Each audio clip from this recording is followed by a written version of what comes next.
All right, with that, we're gonna say the next step in our process. And again, abolishing fear is the next step. Dr. Bartlett is gonna come on stage and talk to us. And let me tell you, this is good stuff. Feel free to record it, but especially remember it. Jared, can you play his video for me? Thank you. We had a paper that we wrote that cited 50 references from the NIH, from JAMA, from reputable sources. The evidence was there. We wrote a paper, published it, and it showed 2 + 2 = 4. Common sense, intuitive, healthcare, that budesonide is the answer. The evidence is there. Oxford University has done the randomized controlled trial that just one of the possible treatments, budesonide, can prevent 90% of hospitalizations. Can you imagine 90% of 500,000 would be 450,000 Americans that died? They usually die in the hospital.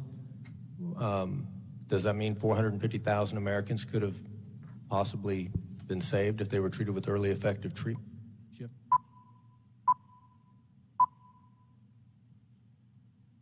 I'm Dr. Larry Burchett, MD, an actively practicing ER doctor and the medical expert for Fox in San Francisco. Let's get into this viral video by Dr. Richard Bartlett, who claims to have the silver bullet treatment for coronavirus using inhaled steroids, budesonide. Effective treatment that's cost-effective, readily available at every pharmacy. Budesonide, and so is it done in an inhaler? It's an inhaler, and so it does actually come as an inhaler, but I'm using it in a nebulizer machine. That's simply false. Very common medication that nobody knows about. I just have to laugh. But others in the medical community aren't convinced it's what it's cracked up to be. There is no silver bullet at the moment, and there might never be. There is no silver bullet response to the virus at the moment. He claims inhaled steroids are the cure for COVID-19. And I wish it was as simple as that. The CDC also says there is no known cure for COVID-19. There are people that are believe that budesonide and taking zinc is working. Is there any downside to doing it? There's a placebo effect to make you feel better and less anxious, but in reality, Matthew, it doesn't have any. There was a maverick doctor, Dr. Richard Bartlett from West Texas. He made the national news by saying, you know what, I think inhaled budesonide works. And he said this early in the spring, and he was on national news. He said, I'm trying it. I'm a doctor. I'm trying to help my patients. I am using empiric treatment. I know there's no randomized trials, but he was doing the right thing. That's what American doctors all should have been doing, is trying to help their patients by taking empiric choices on drugs that made clinical sense, and he tried it. And indeed it worked. The British did the STOIC trial, and sure enough, there was over an 80% reduction in hospitalization if we just used inhaled budesonide in outpatients with COVID-19. All right. Let's give a warm welcome to that maverick doctor from West Texas, Dr. Richard Bartlett.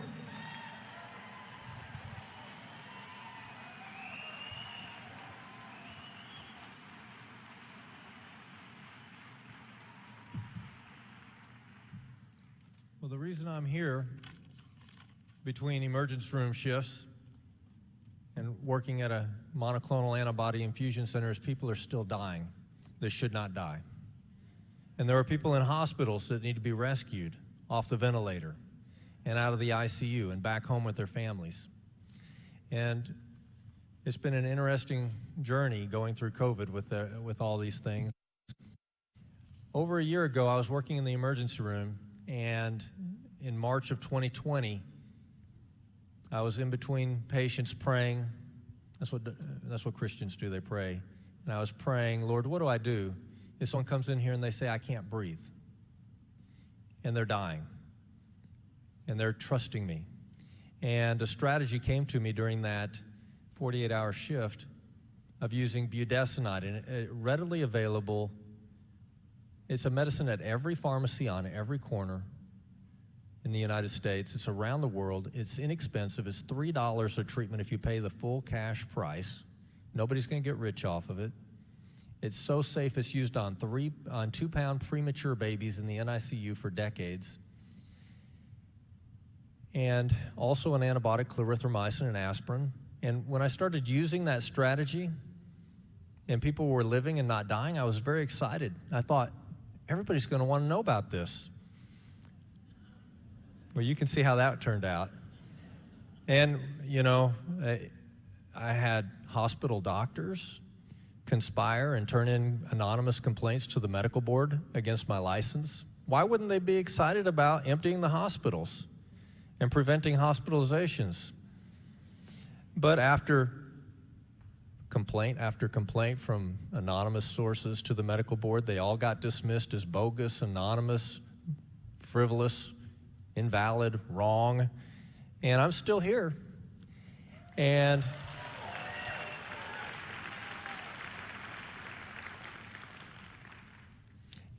I got a call when I was with General Flynn up in Michigan. I got a text saying, on a Friday, would you be willing to start a monoclonal antibody infusion center for your people in Odessa? Would you be willing to be a part of that? And so on Monday, I'm there for 11-hour days.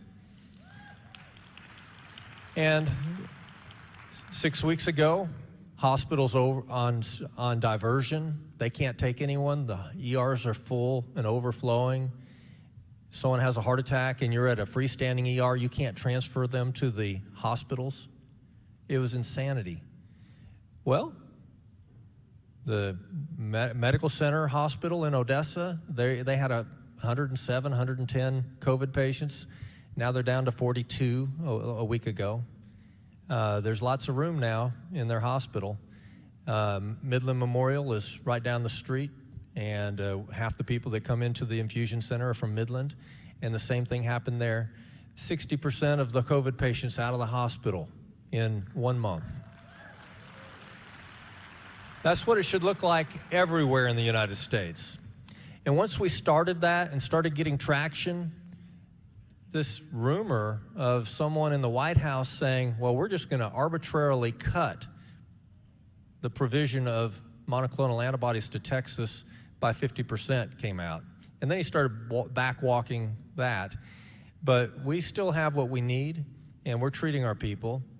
And so when I had that strategy of using budesonide and clarithromycin and aspirin, Fauci did that interview trying to shoot it down. He's never corrected himself. He's never done a retraction.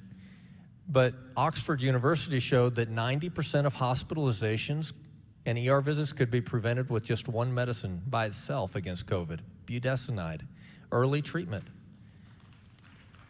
They did 2 randomized controlled trials, not just one, but 2, the Principal trial and the Stoic trial. And Oxford concluded that 90% of hospitalizations could be prevented with just that. But then you have monoclonal antibodies where someone's sitting in a chair for 30 minutes, bored, and they're getting an infusion for 30 minutes, and while they're sitting in the chair, their chest pain goes away. Their shortness of breath goes away. The fatigue lifts off of them. Their headache that they've had for 5 days stops. And in 2 days, many of them are testing negative and calling us, thanking us for it. It decreases the chance of death or hospitalization by 70%. We're not helpless.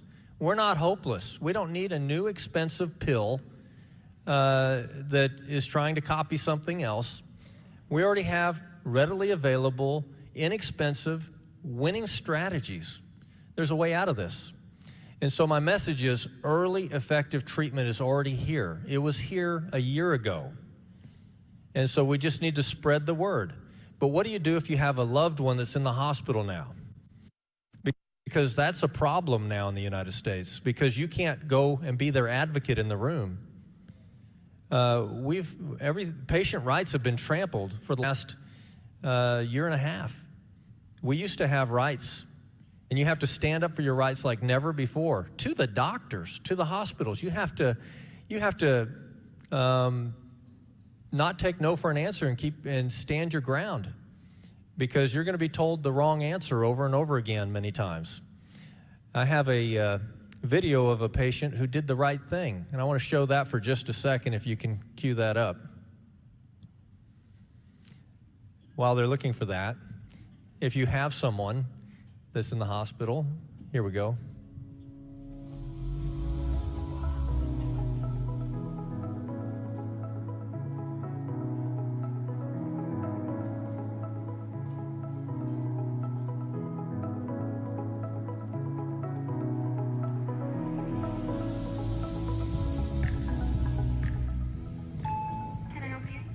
Yes, I was waiting for Dr. Gilbert, but I'm going to go ahead and dismiss her.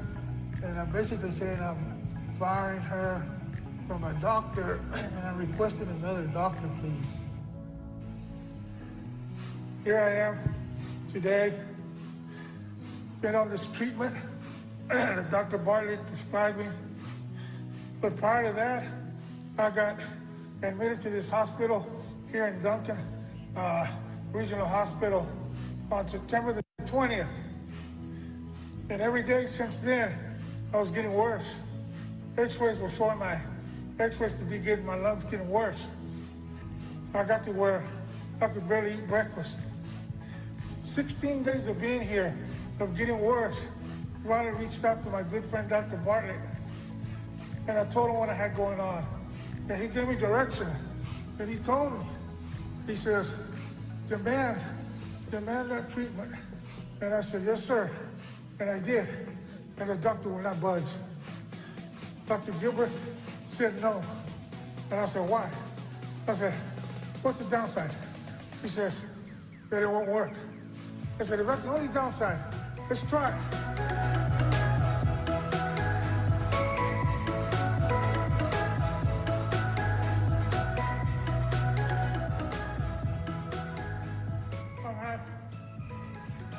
A day and a half of treatments. I've had probably 6 breathing treatments. I can breathe, I can walk, I'm doing exercises. Yesterday morning, I couldn't even eat my breakfast. Today, I got a voice. Today, I can breathe. Praise God. Praise God. And thank you so much, Dr. Bartlett.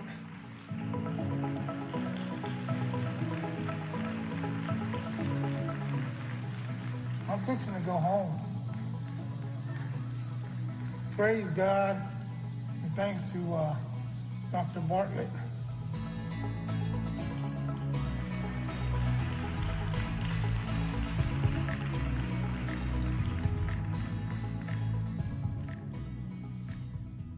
That's right now. He's about to go home today. And so patients have rights. Number one, if you have a loved one that's in the hospital and they have not been given budesonide, which, by the way, I don't own any stock in it. It's generic, it's cheap, it's readily available. Nobody's going to get rich off of it. But you have the right to demand an ethics committee consult. Write that down. Demand, don't ask. The word is demand. Demand an ethics committee consult. The hospital has to comply. Now you've got their attention. Secondly, if you have a doctor that is being belligerent, obnoxious, condescending, rude, absent, I've talked to people on the phone who they get their doctor on the phone with me, and that doctor hasn't talked to the family for 2 weeks with their loved one on the ventilator. You do what President Trump did before he was president. You say, you're fired. You have that right. Fire a doctor that's doing a bad job. And if they have not offered budesonide, then they have not done their job. Because the reason people are in the hospital at this point is ARDS, acute respiratory distress syndrome. And there are studies at the NIH database from as recent as 2017 showing that budesonide nebulizer treatments for patients on the ventilator in the ICU will benefit in 4 ways. It'll improve their blood oxygenation. That's why they're on the oxygen. It'll shut off the release of cytokines from the source. They drew blood and they saw that the numbers plummeted of tumor necrosis factor, interleukin-1, interleukin-6. Those are just a few of the cytokines that are released. Third, it'll decrease the swelling, edema in the lung. And fourth, it'll stop the scarring. And so I've heard the most idiotic things out of doctors and hospitals lately. There's no studies for budesonide for COVID. Well, absolutely there are. The STOIC trial and the Principal trial showed that it's overwhelmingly effective outpatient. But what about inpatient? Well, there's studies at the NIH, which these doctors have not educated themselves on. We're in the middle of a pandemic, a year and a half into it, and doctors are taking care of patients on the ventilator. People are trusting their loved ones with these doctors who don't even know the basic science that's available at the NIH database. They don't have to do the research, but it's there. And so if someone is in the hospital with COVID, they started with COVID, that virus is going to be gone in about 10 days. You can demand a retest for COVID. If that test is negative, then all of a sudden that patient can be moved out of the COVID area and you can have visitation rights and that patient can be treated in a different way. Another thing I've heard is we can't give nebulizer treatments in our hospital because it might spread the disease. What planet are they on? Every hospital in the United States has to have negative pressure isolation rooms for this very reason. If someone came over, for instance, like several years ago, someone comes over with Ebola, that's what those rooms are for. And COVID is a highly contagious respiratory virus, but you treat the patient. You don't neglect the patient because you're scared that you might get someone else sick that's wearing universal precautions around infected people to protect them. Either the universal precautions work or they don't. Either your, quote, jab works or it doesn't. If everybody there's received a COVID shot and they're wearing universal precautions, then what are you worried about anyways? But you got a negative pressure isolation room. That's what it's for. So if they tell you I can't give nebulizer treatments of budesonide because it could spread the disease, no, we have negative pressure isolation rooms. And if they're on the ventilator, it's a closed system. And so you can put nebulizer treatments in the ventilator and it'll not spread the disease.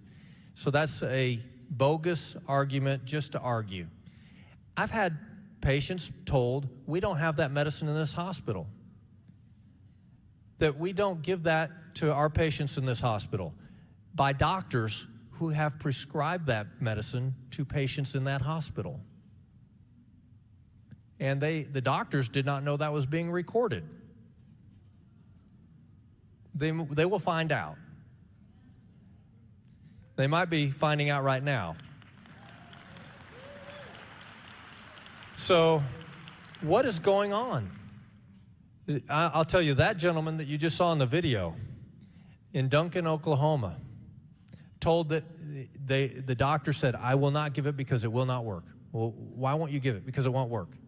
Why won't you give it? It won't work. You can't find any other doctor to give it. I'm firing you. You can't fire me. You're fired. And a new doctor just magically appears in the morning that says, let's try this.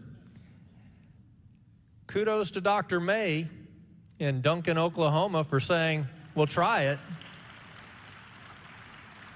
I was in an ethics committee consult with Baylor, Scott & White, a small organization, and a wife was trembling. I could see her visibly trembling on the monitor because it was a Zoom meeting. And 12 other people pop onto the screen, and they're talking about their credentials, and they're masters of divinity, and they're an emergency room doctor, and they're this, and they're that. And then 2 critical care doctors with very long names, and it wasn't Smith and Jones, refused to put their video on. And they're the critical care doctors taking care of this woman's 40-year-old husband who has 3 little children, who's worried about becoming a widow. And they're hiding, and they won't even let their video on to see who they are. And they're mocking treatments. They think I'm going to be an advocate for ivermectin. And I told them after they both belittled that and tried to make mockery of the wife for even thinking of that, I said, that wasn't fair and balanced. Pierre Corey is an acclaimed critical care doctor from Wisconsin. He did a brilliant explanation to the United States Senate and the whole world. You should study that. But I'm not talking about that. I'm talking about budesonide. And I asked them a few questions. They had no clue that there was research. And after I explained the science and told them about studies that they did not know about, even though they're responsible for taking care of this 40-year-old man who's a cop, who has served in our military, who deserves to be treated with respect and dignity, they told me that, okay, you can't talk anymore. We're going to have a meeting. And they decided to give budesonide 1 milligram every 4-hour nebulizer treatments to this gentleman and give him a chance to live. And so thank you, Baylor Scott and White Fort Worth, for graciously allowing a medicine that's in your pharmacy to be used to save a hero, a United States veteran who's a cop serving his community, a father of 3 little children, a beloved husband, and a tax-paying American. Thank you for being so gracious to at least try it for ARDS. But there are other places like Baylor Scott and White Plano that won't even entertain it as of today. But there are places like Emory, a prestigious institution in Atlanta, that has given that to a patient that was about to be intubated. And the husband reached out to me, and the doctor said, well, we can try that. And she's home in 5 days.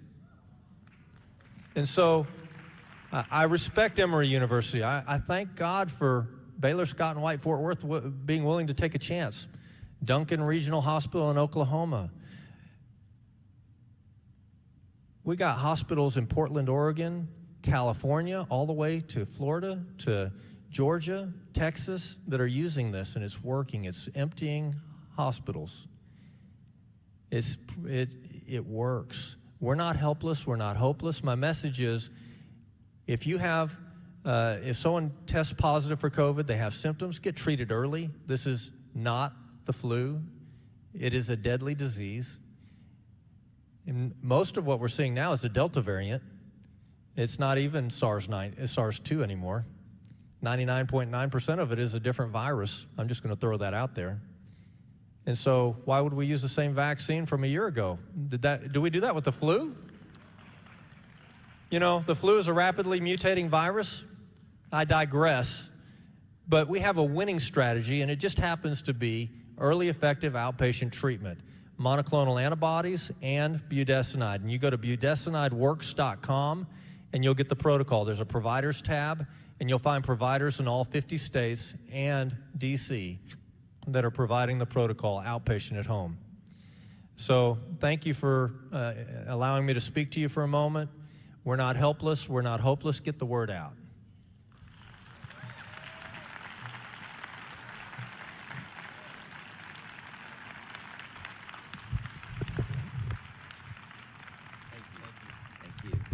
Thank you, Dr. Bartlett. We're going to have Dr. Bartlett, you don't know this yet, by the way, but you're going to be on stage here in just a few minutes for a Q&A with Dr. Artis. And so we do appreciate that. In your programs, there is a number, and if you're online, there is a phone number you all can call to, or not call, please don't call, just text. Text your questions, and if it's specific to Dr. Bartlett or Dr. Artis, then put their name in there. So I'd like to introduce Dr. Artis right now.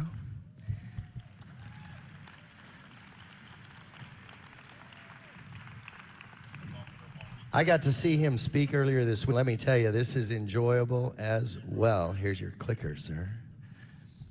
Thank you so much. Dr. Artis.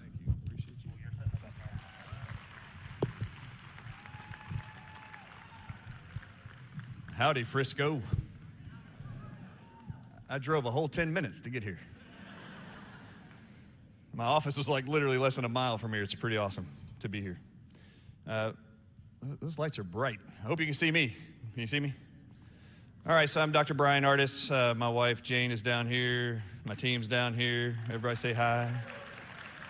You might as well give Jane a round of applause. It's if you haven't heard my story, her dad being murdered in a hospital in Plano. That was actually just referenced by Dr. Richard Bartlett not okaying the use of budesonide. It was that hospital, by the way, who murdered her dad in 9 days. In February 2020, before COVID hit Texas, and it was 3 months later. I was furious and angry and grieving. My wife didn't even have a chance to grieve because I was so upset. If you don't know the story, but in early May, I started hearing rumors about what was happening with COVID-19 treatments and deaths of Americans. And I just had an alert come up on my phone. And you ask my wife, this is not a joke. I do not, and never have I ever watched the news. I can't. It's just too depressing. I can't watch it. I don't trust it. I don't like it. So anyway, I've just never done it. It was even worse during this period because I wasn't watching anything or paying attention to anything. I retired a year earlier from my practice. I sold it here in Frisco. And I had no intentions of life going where it's gone. But man, has my entire life changed as a result of this event. And I will not stop.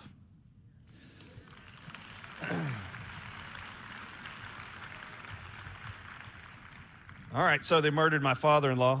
His name is Weldon. Rest in peace. 3 months later, I hear a report comes up on my phone, this alert from Apple News, and it says, more people today died in 1 day from COVID-19 in America than any other country in the world, or in America's current history from COVID-19.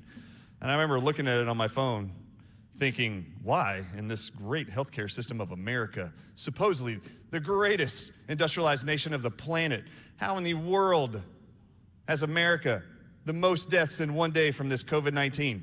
Why isn't it Southeast Asia? Why isn't it somewhere in South America? Why isn't it somewhere in Africa? If this thing's going around the planet, it's so dangerous. They don't have all the stuff we have medically. Why is it America? So I actually just looked up online to find out what are they saying about COVID-19 treating them. And I came across all of these press releases. If you remember in May, this is May 2020. If you remember in May, the epicenter for COVID-19 was New York. And so all these releases, all these press releases by CNN, Fox, ABC, all of them were covering all these press releases, wanting to know from doctors and insiders, what are you experiencing when you treat COVID-19 patients? And this is where the problem came up. They killed my father-in-law on the 3rd day of starting ill-advised protocols against a virus. And I'm gonna say it right now, and anybody can argue with me. For the rest of your life, the CDC says it's unwarranted to use antibiotics with a viral diagnosis. Antibiotics only treat bacteria. If you don't have a confirmed bacterial infection, don't put them in there. If they've only diagnosed you with a virus, they're unwarranted. CDC actually states on their website it can do more harm than good if there's no bacterial diagnosis. Well, that's what they did to my father-in-law. They diagnosed him with the flu and then put him on 3 antibiotics that day. One of them is called vancomycin, and by day 3, it caused acute kidney failure, which it's known to do in a percentage of people. And then by day 5, called us to tell us. Day 3, they called us to tell us an acute renal failure. Day 5, he was going unconscious because of water on his brain and the lack of oxygen in his lungs. And we weren't up there at the hospital. We got access that next day and found out that this drug had been given to him every day, and I called it out. Unsolicited by me, the second attending doctor, I asked her, as she walked in the door, I said, why is he on vancomycin? He told the earlier doctor to get him off of it. When are you gonna take him off? And she looks at the bag, who's been taking care of this guy for 6 days, and goes just like this, without me saying anything. I guess we could consider taking him off of that IV drip vancomycin because it can cause acute kidney failure. For 3 days, they've been treating this guy supposedly for acute kidney failure. And they know the drug they're pumping into him does that, which is ill-advised for a viral infection. Do I have a problem with that? I lost it. Eventually kicked out of the hospital. Security was called. I demanded them do several things before I left. They had not for 3 days given him anything to eat while he's on this mask, forcing air into him. And I said, you put him on a feeding tube and you make sure he gets nutrients into his body. I will agree to leave if you will agree to do that. This is on day 6. And they said they would do it. So I left. And they got him off of vancomycin.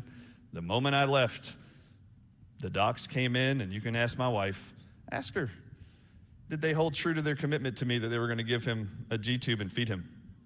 Nope. They immediately attacked her, said not to trust me, convinced the family not to feed him, and over the next 3 days decided on the 3rd day, with Dr. Artis not being there, because I wasn't a direct descendant, I was married into him, they said they would not talk to me anymore.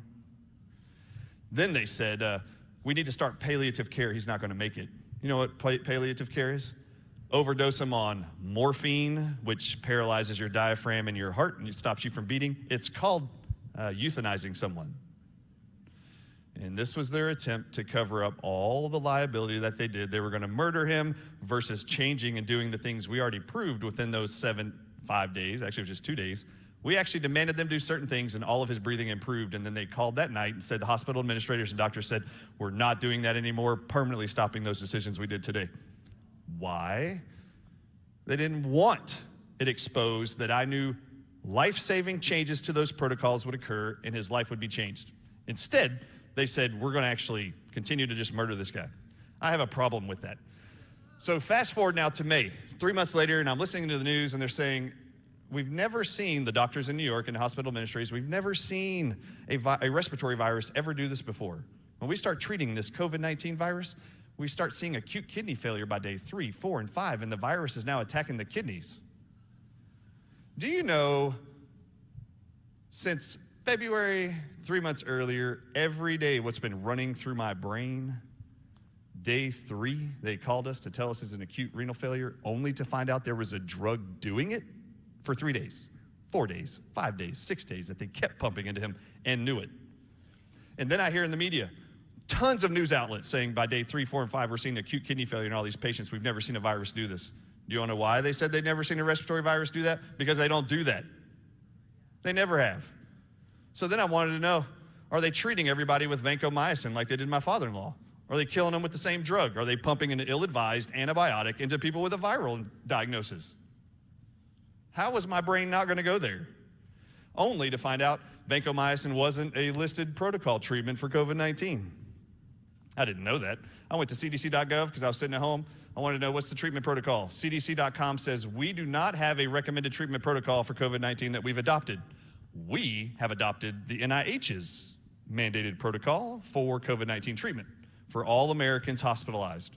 So I clicked a link that hyperlinks to the NIH, and there it was. May 1st, 2020, NIH.gov's recommendations for all hospitals in America. This is your one and only treatment for COVID-19. Anthony Fauci. It's his name at the top. And it says we are using one drug and one drug only is approved to treat all COVID-19 Americans or infected Americans across the country. And that one drug is an experimental antiviral called remdesivir. For those of you who haven't heard me say it yet, if you can't remember remdesivir, you're going to tell everybody, any loved one that goes into a hospital, you are not going to treat me with remdesivir because I heard Dr. Artis say so. That's all you're going to say.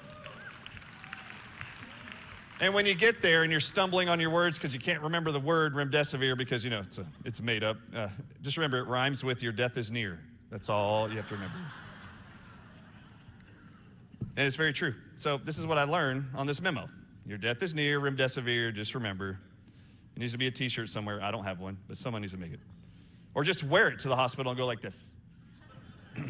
Not this one, okay?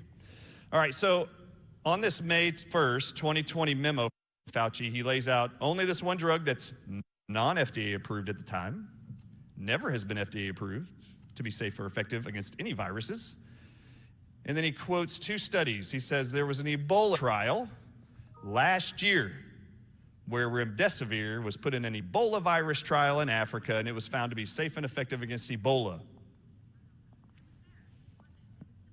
Okay, this lady says she was there and it was killing them. All right, so here we go. I was not there, but I figured it out too in about 10 minutes that he was lying. So I clicked the link to find out anything about this drug. I was like, well, if it's safe and effective against Ebola, virus, which is a virus. He's now saying we're going to use it during this novel new coronavirus. So I click the link and it goes to the New England Journal of Medicine's website. That study is still there. Oh, look, hey, there's a QR code right here. I want America to, y'all better put this on the screen. If y'all haven't learned one thing yet over a year and a half of me talking, my videos have gone around the world. When I said I wasn't planning on this, I was not planning on this. And when you hear Dr. McCullough speak, he says someone had to be the expert. Have you heard him say that? Like in every interview, he'll go, look, someone had to be the expert here to talk about the bioweaponry of the SARS-CoV-2 virus, the vaccines and how dangerous they are. Someone has to do it. Something happened when I read this memo that made me decide there was nothing that was going to stop me from warning all of you that they're going to kill you in hospitals. Stay out of them. This is how they're going to kill you or your loved ones. And it's happening around the world still. So this QR code here you see on the screen takes you to our website, thedrartisshow.com. You put in your email, it gives you access to COVID resources. I just launched an entire new website this last weekend that gives you every documentation. It's all free, by the way. Please, just do it. Go get it. 67-page COVID-19 document exposing everything I'm talking about. A disease prevention cocktail is there. 4 proven nutrients that are proven to protect every cell in your body from oxidative stress. If you haven't figured this out yet, oxidative stress is the precursor to every disease state for any cell in your entire body. And guess what spike proteins do? And guess what SARS-CoV-2 does to your cells? It initiates what's called oxidative stress to start disease in the cell. There is a C19 disease prevention cocktail I put together because as hard as there are people at the top, evil people, who have no concerns or worries at all about putting in agendas and protocols and mandates that they know are going to maim you, cause life-threatening diseases, and kill you. There will forever be one guy who's going to tell you, we can do it better than them. We can thwart their agenda. I put my trust in God and the immune system He put inside of you, and whatever they created, whatever man created and puts inside of you, I will not sit back and not tell you there's a way to protect every cell inside your body at best it possible for the God-given immune system He created. If God is all-knowing and He knew what He was doing when He created you, and any of you think a man did it better, shame on you. There are 4 nutrients God put on this earth. In fact, you learned about them in elementary school. It's called the periodic table of elements, the basics of life that you require to live. Every plant, rock, human, it doesn't matter, animal. They all require these things for life to exist. Magnesium and selenium, they're on that table. Guess what's not on that table? Remdesivir. It's not even on there. It's not required for life. But every hospital is going to tell you, this is the only thing that's going to save your life. No, it isn't. Magnesium costs like $10 for a month's supply of a supplement. Do you know what it costs for hospitals? What they get paid to give you 5 days of a drug man created that is proven to shut down your kidneys and your liver in 30% of all of you in 3 to 5 days? Medicare pays out $2,300 plus for a 5-day treatment, and now they're bribing hospitals to select remdesivir and giving them a 20% bonus payout on top of that for all Medicare patients in America. And I've told everybody, the resources are on my site. You download these documents, you take it into the hospitals, and you say you are not using remdesivir. This CMS document, I know they're bribing you to poison my loved one or myself. My loved one, myself, is not for sale. And you show them the CMS document. I'll show you, but I'll give you access to actually get those. So there are things that God put on this earth like magnesium and selenium. He put it in the dirt, and then your actual plants draw it up out of the soil. This is why you're supposed to eat veggies and fruits. The fruits develop from those minerals in the soil, magnesium, selenium included. They then go on to develop what's called vitamin C. Do you know that in January 2020, China figured out they could stop the COVID pneumonia? Go to orthomolecular.net. You can look at the research studies. China figured out that in 5 days they could do high-dose intravenous vitamin C in all hospitals in China for COVID-19 patients and stop the entire pneumonia process and send them home. How many of you have heard that announced here in America? Nope, none. It was 25,000 milligrams, by the way, intravenously a day. Do not trust any doctor on the planet or in America who tells you you can't do more than 2,000 milligrams of vitamin C, you can't do more than 5,000 milligrams, you can't do more than that. No. They're lying to you. Ask any medical doctor you've ever met, and I have gotten to be introduced to a whole bunch of really cool ones. I've actually asked them, how much training did you get in med school? I've already seen the syllabuses because I applied to med school. I already went through these twice. So I said, how much nutrition treatment did you get? How many classes did you have on nutrition, diet? How many? In 4 years before residency. You're hearing it out here. 0. There is 0. So when you go to your medical doctor and you go like this, I have this cough. I heard this Dr. Artis guy say that vitamin C, magnesium, and zinc are helpful. And this vitamin C was able to beat the COVID-19 crisis for pneumonia in China in 5 days or less, and everybody went home. And he looks at you and goes, supplements can be dangerous. They have side effects. You shouldn't use them. That's what they tell you. That's actually what they say. Trust me, I've heard it for 20 years from my own patients. They're like, Dr. Artis, they said 200 micrograms of selenium is dangerous. Really? You could eat like 5 Brazil nuts, or you're going to get selenium at that amount. You know anybody to die of an overdose of Brazil nuts? No, never. I've never heard it, ever, never once. Have you ever heard someone, this is a real question for all of you. How many people have you ever heard say to you, I cannot believe it, I just lost my loved one to an overdose of vitamin C? I'm glad you find the humor in this, but this is just how ridiculous the medical establishment is educated in nutrition, health, and healing. They are not educated in that. But I'm going to educate you. There's other people doing it. It's not just me. I'm just going to be bold enough to stand here and take it. Fact check me all you want, threaten me all you want. I don't care. You killed one person and you messed with the wrong guy who spent 20 years helping people nutritionally heal. I can't help it. I don't know what happened. Any of my patients are even in this room. You know, I hardly ever did lectures. I just worked in my practice all day and just worked with families one-on-one. But something erupted when I read that Ebola trial. So let's go here. There's a clicker here. Let's see where this. This is the trial for all this. Okay, here we go. I got 12 minutes. That big old clock. All right, here we go. This is the trial I opened in mid-May. This is the actual study. So what they did is they took 4 drugs called remdesivir, ZMapp, MAB-114, and a drug called Regeneron that you hear about right now. Dr. Richard Bartlett was just talking about monoclonal antibodies. 3 of the 4 drugs in this trial were monoclonal antibodies, except for 1, remdesivir. All right, so I'm reading this study and I'm like, he just said on NIH.gov's website that all hospitals are gonna be required to use this drug for all Americans. It's the only thing that's gonna save us from COVID-19. It's the only thing we're gonna treat. Hydroxychloroquine is bad. That's what he said on the memo. It's gonna kill people. And this is what I read in the study.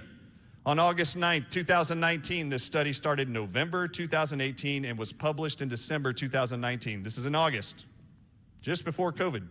On August 9th, 2019, when 681 patients had been enrolled, the Data and Safety Monitoring Board, there's a safety board for human trials to determine are these experimental drugs dangerous or hurting, or are they benefiting the patients. So, monitoring board conducted an interim analysis on data from 499 patients, and on the basis of 2 observations recommended terminating random assignment of ZMapp and which one? Remdesivir. That was interesting. I was like, well, what was so bad about remdesivir? Because this guy, Anthony Fauci, just said found to be safe and efficacious against Ebola virus. We're now going to use it against this coronavirus. And there's this table that tells you what they found. This is what they found. ZEEP, look right below it, percentage of deaths, 49.7 of all people they gave it to with Ebola died. That's ZMapp. Look at the one next to it, remdesivir. 53.1% of all people died in that trial being given remdesivir. As a result of this information, the safety board pulled remdesivir from the study because over half of the people being treated with it died. It was the highest mortality rate of all 4 drugs. And then you go over to MAB 114, that was put in by DARPA, our own defense contractors. 35% of those died. And then Regeneron, you see it a couple of columns over, 33.5% of them died. Remdesivir was taken out of the trial because more people died and it was found to be the least effective drug. What did Anthony Fauci say?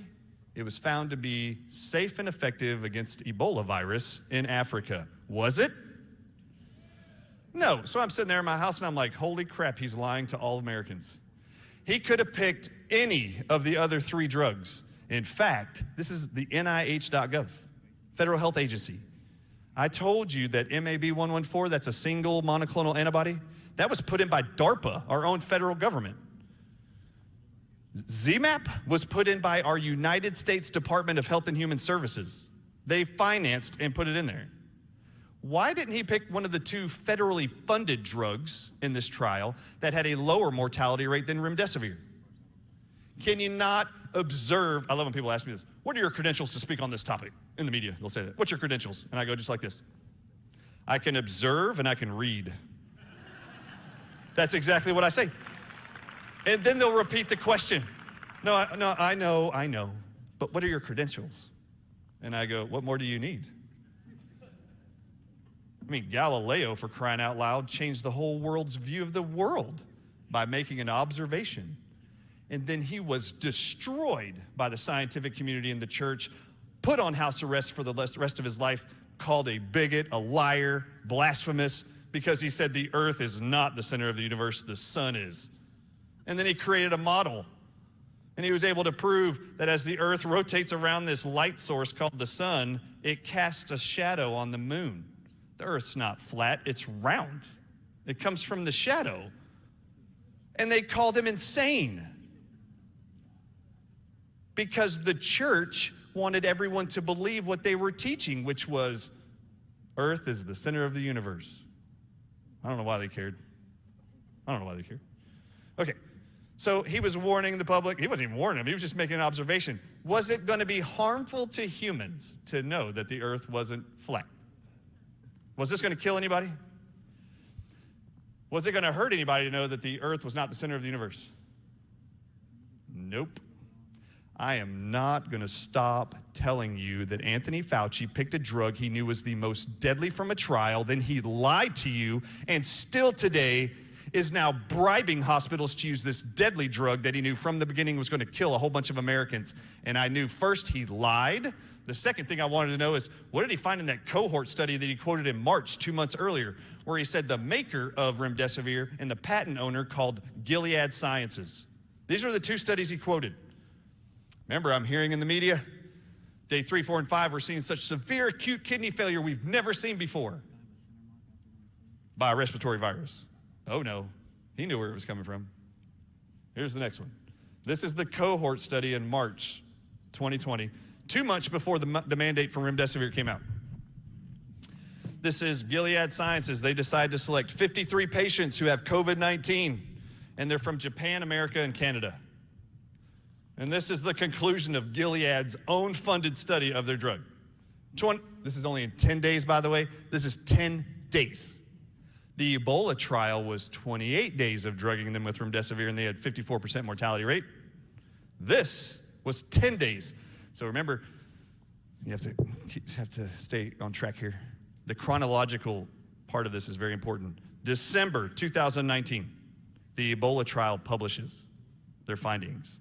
Remdesivir is proven to be the highest mortality rate of all 4 drugs. Over half the people died treated with it.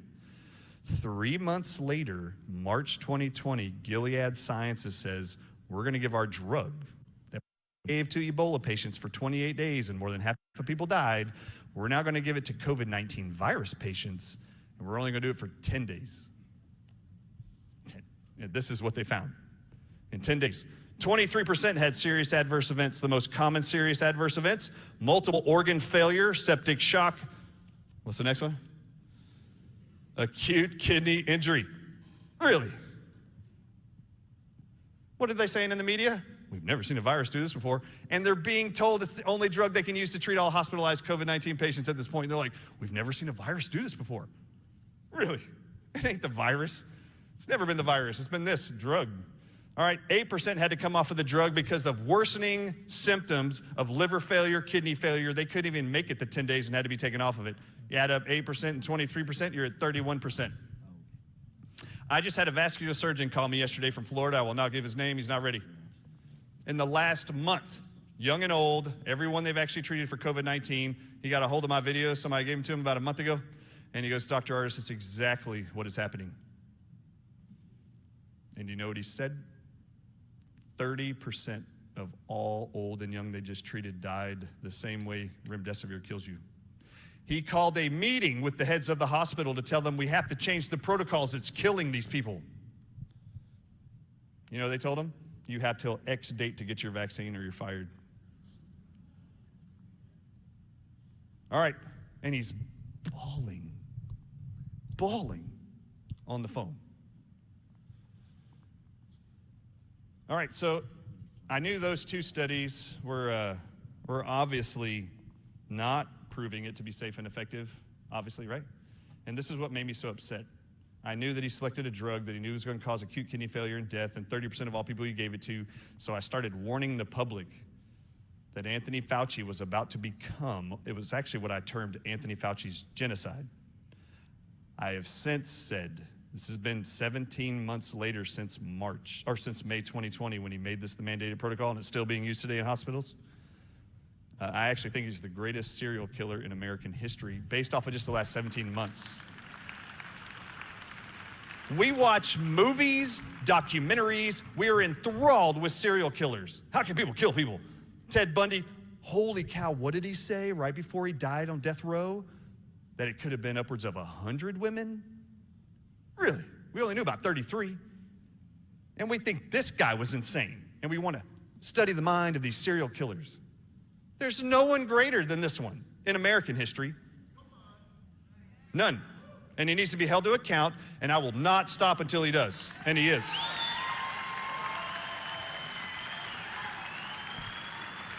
And I have to give love to a whole bunch of doctors. Dr. Peter McCullough, American hero. Dr. Richard Bartlett, when I found out I was speaking here, I called him and said, you have to come. Because he's treated in the last month alone with these monoclonal antibodies that had a lower death rate for Ebola virus. Remember, that was against Ebola virus. This is not that virus. He's finding 100% success rate with 1,200 patients. And I looked at him 3 weeks ago when he's relating this to me in person. It's on my site. You can watch the whole interview. It's a part of my patient advocacy resources. Because when doctors are telling you there's nothing you can do, your loved one's on a vent, that is a flat out lie. Richard Bartlett just told you what to do. So I tell everyone in the country, when your lying doctor, unethical doctor who's given up his entire Hippocratic oath, looks at you and said there's nothing we can do for him, they're lying to you. And Richard Bartlett, I say, play the video for him because they know exactly what they're lying about. And then he tells you how to do it. I love men and women who are trying to protect and preserve lives. I love them all. I'm not the only one. But this message, for some reason, appeared to be, I was the only one that saw this and decided to make it known around the world. This is how they're about to kill you all. So this is 5 months later. This is the France study. So for people who are like, oh, I don't think remdesivir is causing all this acute kidney failure, liver failure, to me. And I'm like, oh, really? France, 5 months later in September? Oh, just so you know, in May 2020, Anthony Fauci asked our federal government to buy up all the experimental drug called remdesivir from Gilead and don't share it with another country until the end of 2020. Why did America have 500,000 plus deaths, more than any other country in the whole world? We were only doing one thing everyone else wasn't. We were drugging them to death, venting them to death, because they're shutting down these individuals' kidneys with a known acute kidney failing, liver failing drug that then causes pulmonary edema mixed in with all the viral load inside the lungs. You are drowning them to death, having to vent them, and you're killing them. No one else was doing this. So France, oh, you have to understand, we had a quarter of all the deaths of the entire world from COVID-19 at the end of 2020. It was 550,000 dead. The whole world had 2.2 million dead. How is it? America's got 4.5% of the entire world's population. We had 25% of all the deaths. It doesn't even make any sense. Every other country did better than we did at beating COVID. All right, so France decides in September 2020, let's just try this remdesivir drug. We're going to give it to 5 people with COVID-19 in France, in Paris. And this is what they found. They were going to do it for 14 days. 14-day treatment, 5 people. Remdesivir was interrupted before the initially planned duration in 4 of the 5 patients. 2 because of their liver enzyme elevations to 3 to 5 times normal, which is acute liver failure. So they had to stop the drug. Just so you know, they checked their liver and kidney functions before they gave them remdesivir. Okay? Within 14 days, they had to be stopped because their liver failure was going up. That's called ALT on a blood panel. And then 2 had to come off because of renal failure so severe they had to have kidney transplants. You think France adopted using remdesivir? Only 1 of the 4 survived all 14 days. 2 of the 5 died. This is your drug of choice. All right, so that was in September of 2020. Now fast forward to 5 months ago only. The Associated Press decided to fact check me about 2 weeks ago. And they actually said, we want to fact check you on your claim that we see going around the world in social media that remdesivir causes acute kidney failure. And I was like, really? Of all the things I've said, I mean, you could have picked that I said Anthony Fauci is the greatest serial killer. Like, you could have picked that one. They didn't pick that one. They picked the one I've been staring at, reading about, researching, getting every piece of documentation, not my own, from all around the world for 2 years now. Okay, go ahead, fact check me. I was so excited. So I gave them all this stuff. And I told them if they didn't publish this stuff, I would hold them just as complicit in all deaths of Americans from here on out as I do Anthony Fauci. And I mean it. All right, so World Health Organization 5 months ago in April, someone goes in and does what's called a reporting odds ratio in the World Health Organization's database. All this stuff's on my site, but y'all should memorize this right now. Just kidding, you're not gonna do it. All right, so remdesivir and acute renal failure. Amazing, that's the title, right? They want to fact check this? Just read the first sentence. Okay, good. From the World Health Organization? So ridiculous. All right, but here we go, inside. What did they find? So what they did is they found that around the world, there's 4 primary drugs being used around the world to treat all COVID-19 patients. Okay? And it's listed down here. So they have, let's see here. Well, the highlighted part is what I want you to focus on. So the reporting odds ratio, what they did is they took these 4 drugs. It's remdesivir, being treated in America and used in America. Hydroxychloroquine, they're going to compare it to, which, you know, we've been told in the media is deadly and dangerous. And then they pick 2 other drugs that they're going to compare it to, and they're going to see how many times does remdesivir get reported with acute kidney failure compared to hydroxychloroquine treating COVID-19 patients, and how many times does acute renal failure show up in these 2 other drugs that I didn't know a whole lot about. Didn't matter, we weren't using them here or suggesting them here. But this is what they found. Reporting odds ratio compared the number of acute renal failure cases reported with remdesivir with those reported with other drugs prescribed. And it lists them: hydroxychloroquine, tocilizumab, and lopinavir. And then they combined the terms acute renal failure, and it yielded this. What they found was it had a read the top, reporting odds ratio of acute renal failure with remdesivir was 20-fold the other 3 drugs. 20 times. Now, there's something very significant in here that you guys need to know. They wanted to compare all people that had COVID-19 at the same level of viral load and disease process. It's the most significant part of this abstract. They wanted to know equally sick SARS-CoV-2 virus patients in the world being treated with 4 drugs, and what's the reporting of acute renal failure. This is just 5 months ago. I would really like to think that my videos went around the world and somebody was like, let's fact check this guy with the World Health Organization database. That's what I'm hoping. I don't know. I was just hoping. because I was the only one saying it. But the key to this entire abstract is this. It's not that it's 20-fold greater than the other three. No one on the planet who has any intellect at all can actually say to me that the virus itself causes acute kidney failure. Why? They just compared the same level of SARS-CoV-2 infected people. They only compared the 4 drug treatments to see what happens. The reporting odds ratio was 20-fold for remdesivir alone. So is it the virus? All these people had the virus. Was it the virus? No. It was the drug.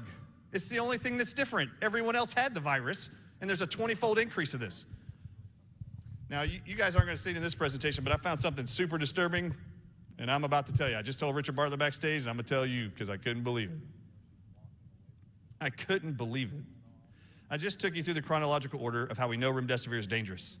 I have flat out said this is going to be the #1 cause of death of all Americans. Not COVID-19, it's the treatment for COVID-19. We're at 720,000 dead Americans, people, in 17 months. More than any other country. And what are we all doing in common? Remdesivir is the only treatment choice. But this is what was really awful to me. I'm a part of this thing called C19 group. McCullough's in there. They all supply all this stuff to me, all these articles, research studies, and whatever, PowerPoint slides from around the world.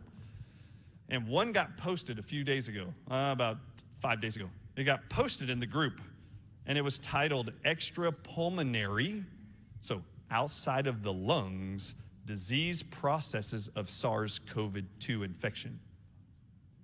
So outside of the lungs, extrapulmonary, disease processes of SARS-CoV-2 in the body.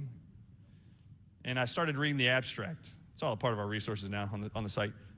And I'll reference it and pull it up and give it to anybody who wants it. But I'm reading the first 3 sentences of the abstract, and it states, this is a published study, by the way, on NIH's website, and it says, there are other organs in the body that are damaged outside of the lungs, which includes acute liver failure and acute kidney failure with SARS-CoV-2. And this is not a joke. When this becomes so obvious to you what the cover-up and the lie is, I went just like this. Oh, no. I already know what's doing it. We already know what's doing it. It was never the virus. Now, I know this. At least I think I do. So I actually look at the abstract. I don't even finish reading the summary. When I saw liver failure and acute kidney failure, I immediately did this. I slid up all the way to the end of this huge study with all these references and citations, and I wanted to know who funded it. There is 10 references to the NIH funding this review. So then I went into, I was only looking for one thing, and it wasn't the NIH, by the way. This was on the NIH's website, so I figured they were in on it.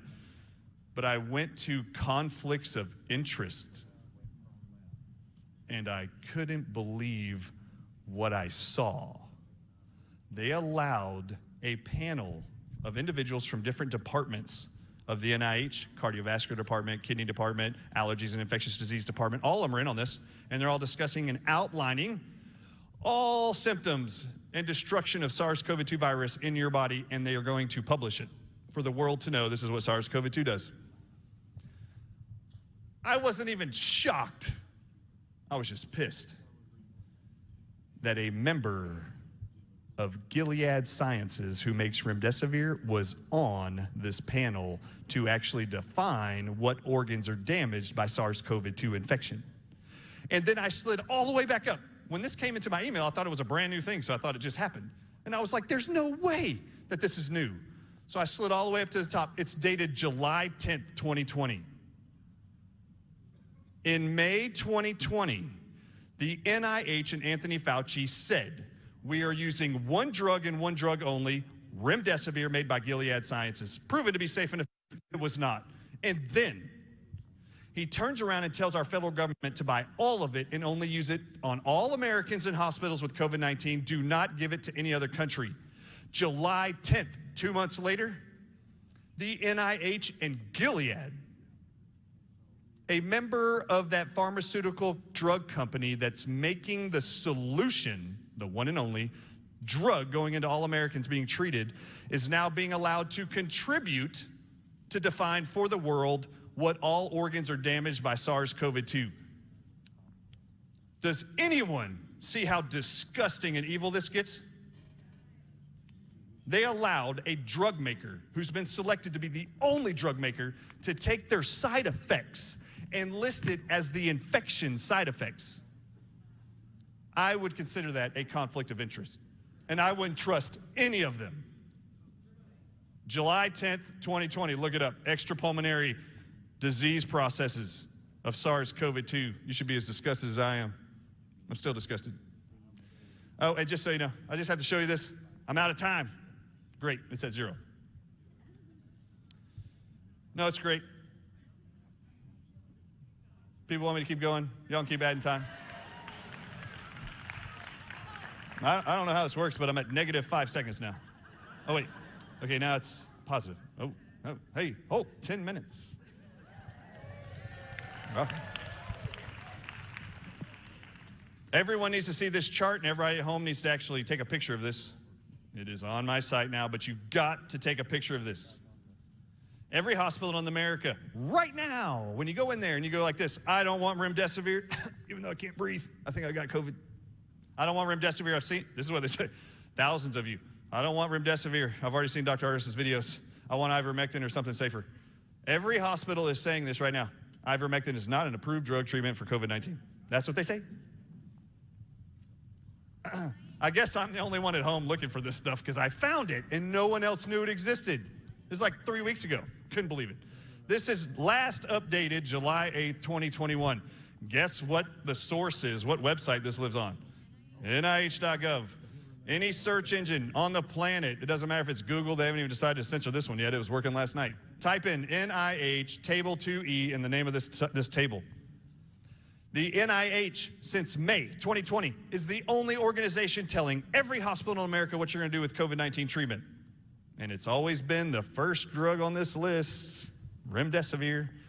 Amazingly, the Associated Press wanted to fact check my claims that remdesivir causes acute kidney failure. It's amazing. This is on the NIH's website. Look, it lists remdesivir first, and on the right it says adverse events of remdesivir. ALT and AST elevations. Now this is disgusting, by the way. In the France study, the liver enzyme activity in 14 days or less, remember there's 4 that couldn't make it the full 14 days, their liver activity enzymes went up 3 to 5 times going into acute liver failure, so dangerous they had to come off the drugs. This second bullet point side effect of remdesivir is ALT and AST elevations. And then it goes on to say, it's okay if you allow those to go up 10 times normal. Really? France doesn't have as many deaths as we do, and when they saw it go up 3 to 5 times, they were so alarmed they pulled them off. I don't think any degree of liver failure is beneficial to someone you're trying to save. I don't see it. In the adverse events section of remdesivir, it's mentioned 3 times acute kidney failure and how remdesivir's delivery system does it. It's on the NIH's website. And they want to fact check me. They tell you, it's on here. It's ridiculous. Oh, look, it's right there. The 4th bullet point, drug vehicles, SBECD, which has been associated with renal and liver toxicity. Renal, by definition, is kidney, by the way. Isn't that great? So why is this chart important? Because on July 8th, 2021, the NIH lists ivermectin as the 2nd drug approved for treatment. And it gives you the adult doses right below remdesivir. Everyone on the planet needs to get this chart, download it on their computer, print it out, and like anybody getting ready to go have a baby at a hospital, you need to have this bag ready to leave. And you need to have this chart in there because when you walk in there and go, you're not giving me remdesivir. I've seen Dr. Artis' videos, and they say this still today. When you say, I want ivermectin, they'll go like this. It's not an approved drug. Oh, yes, it is. And you can say to them, pull out the chart and go, stop lying to me.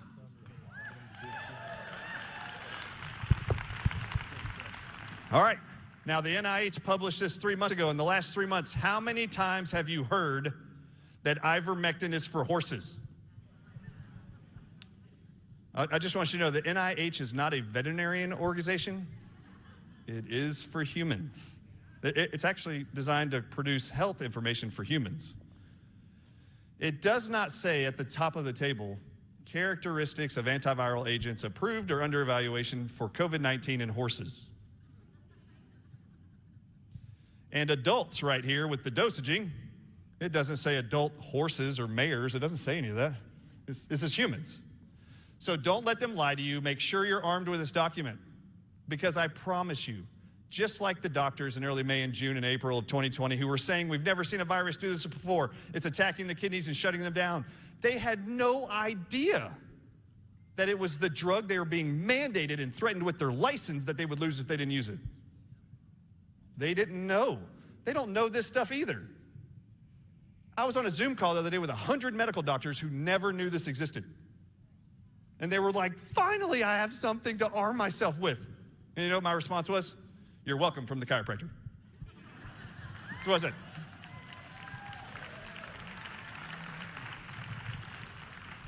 Has the NIH let the media know since July 8th that ivermectin is on their website listed just as approved as remdesivir? Have you heard that? No. In fact, I wouldn't give remdesivir to an animal. That's how dangerous this thing is. I wouldn't give it to humans or any animals. Everybody needs to have access to this chart. I hope y'all took a picture. You have resources to my thedrartisshow.com because we make sure you get it. Now, why would these doctors look at you and go like this? Ivermectin's not approved when it actually is. And why would they go, we're going to use remdesivir instead? You have to know it gets even worse. Medicare patients who are going into hospitals have already been sent a memo from the Centers for Medicare and Medicaid Services.gov. And this is the article. This is the second one I tell everybody to print out and put in their birthing bag to go to the hospital. Be ready. CMS.gov is giving a 20% bonus payout if they'll just select remdesivir as the treatment over any other treatment in hospitals. The average payout right now for Medicare treatments, Medicare-aged people in hospitals to get or give remdesivir treatment for 5 days, the payout is $2,300 plus. Then they're saying we will pay you 20% more if you just use these codes. Look at this. NCTAP claims are those that are eligible for the 20% add-on payment under this section. ICD-10 PCS codes for remdesivir, and then it starts to list all the codes. If you'll just write these on your hospital claim forms, we'll give you a 20% bonus payout if you choose remdesivir. Notice ivermectin's not up there. And just so you know, we already have the data. Do you know that since January 1st until the end of September, Medicare has paid out for written prescriptions of ivermectin to Medicare patients in America a total of 142,000 prescriptions at an average cost of $24 a day, or $24 a prescription? If you did a 5-day treatment protocol like the NIH says you can do with ivermectin, take $24 from Medicare payment and multiply that times 5. You're less than $125. Ask me why the hospital administrators are going like this. Docs, you're only to use remdesivir. Why? They're getting almost $3,000 if they do, with an additional 20% payout. Follow the money, and I've told everybody, take this chart, the CMS.gov chart, print it out, and then I want you to walk up when you walk in to be admitted, and you're going to hand just like this.